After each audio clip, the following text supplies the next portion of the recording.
운동 생리학을 강의하는 이지한입니다. 운동 생리학에 대해서 오리엔테이션을 하도록 하겠습니다. 스포츠 지도사 2급에는 이렇게 7개 과목이 있습니다. 여기서 여러분들은 5개만 고르면 되죠. 그러면 여기에 나와 있는 7개 과목 중에 2개만 빼면 됩니다. 5개를 선택하는 것보다 2개를 빼는 것이 훨씬 쉽겠네요. 자, 여기서 어떤 과목을 뺄 건가요? 자, 1번으로 뺄 것. 제일 첫 번째로 뺄 과목을 골라보겠습니다. 설마 운동역학? 운동역학을 빼실 겁니까? 힘을 다루는 학문인데요. 굉장히 중요한 과목인데요. 과연 이 과목을 빼도 될까요? 그 다음에 1순위로 이 운동역학을 빼고 2순위로 운동생리학을 뺀다면 여러분은 어떻게 될까요? 스포츠 과학을 이루는 과목 중에 가장 중요한 과목은 첫 번째가 운동생리학이고 두 번째는 운동역학일 겁니다. 제가 이 5개의 과목을 무시해서 하는 얘기가 아닙니다. 여러분들은 공부를 해보시면 이 내용들이 굉장히 중요하다. 우리가 누군가를 가르칠 때 운동생리학적 요소를 빼놓고는 얘기할 것이 거의 없을 것입니다. 그래서 가장 중요한 과목인 이 운동생리학을 공부하지 않는 행위를 해서는 절대 안 될 것이다.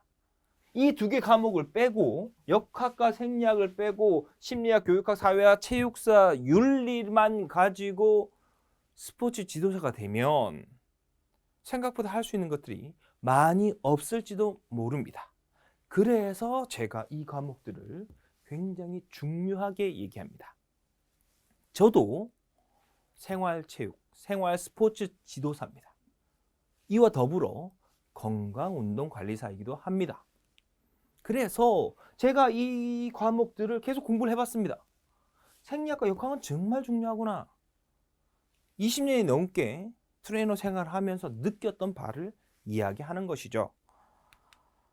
자, 그러면 이런 질문 한번 해보도록 하겠습니다. 살은 어떻게 뺄 수 있을까요? 살을 뺄 수 있는 방법을 알려달라라고 얘기를 합니다. 어떻게 여러분들은 알려줄까요? 과연 살은 어떻게 뺄 수 있는지는 어떤 과목에서 다룰까요? 그 과목을 한번 얘기해 보시죠.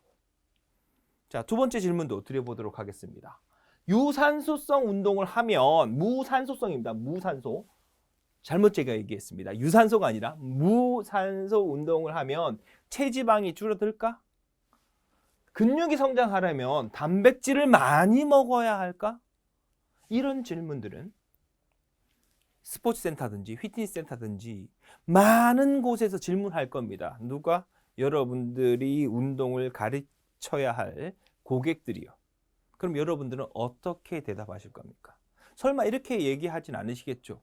근육을 만들기 위해서는 단백질을 많이 드셔야 됩니다. 이런 어처구니 없는 이야기를 하면 절대 안 됩니다.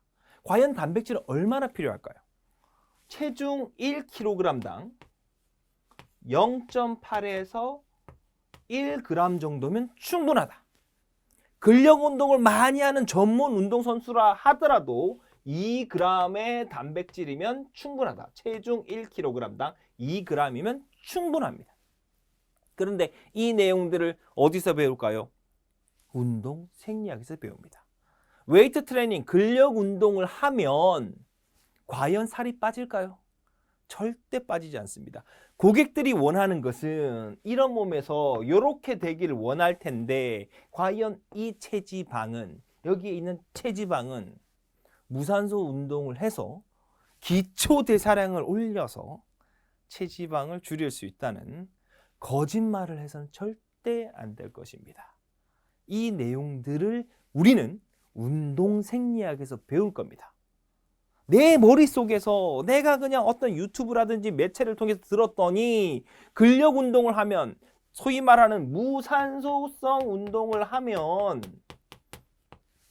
살이 빠진다, 이런 얘기를 합니다. 더 정확하게 얘기하면 체지방이 줄을 수 있다, 이런 얘기를 하는데 그게 거짓말이라고요. 진실이 아닙니다.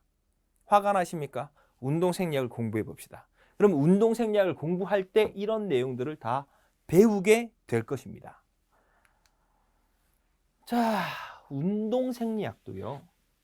운동 재활의 기초가 되는 학문입니다. 역학과 더불어 운동 생리학의 운동 재활 그다음에 운동 처방이란 게 있어요.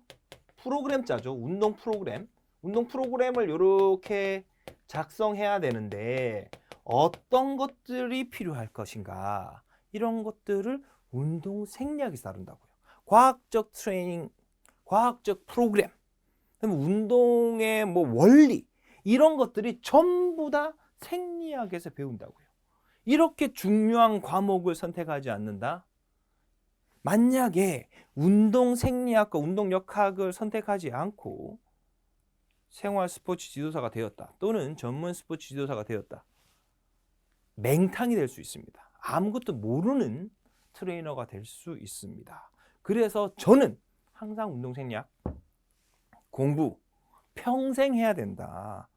내가 트레이너로 평생 살 거라면 운동 생리학 공부는 지속적으로 계속 할 겁니다. 이와 더불어서 해부학도 공부할 것이고요. 이와 더불어서 트레이닝 방법론이라든지 운동 처방이라든지 운동 재활이든지 이런 과목들을 공부하려면 운동 생리학은 가장 기초가 되는 학문입니다.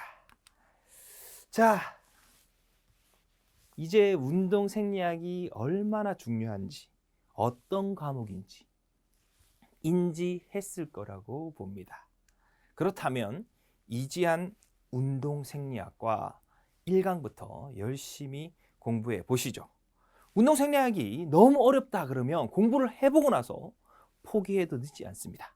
그런데 처음 준비 단계에서부터 나는 운동 생리학이 싫어 이렇게 하고 포기해 버리면 운동 생리학에서 배울 수 있는 중요한 내용들을 다 놓치게 되죠. 자, 그럼 오리엔테이션은 여기까지 하고요. 1강에서 뵙도록 하겠습니다. 고맙습니다.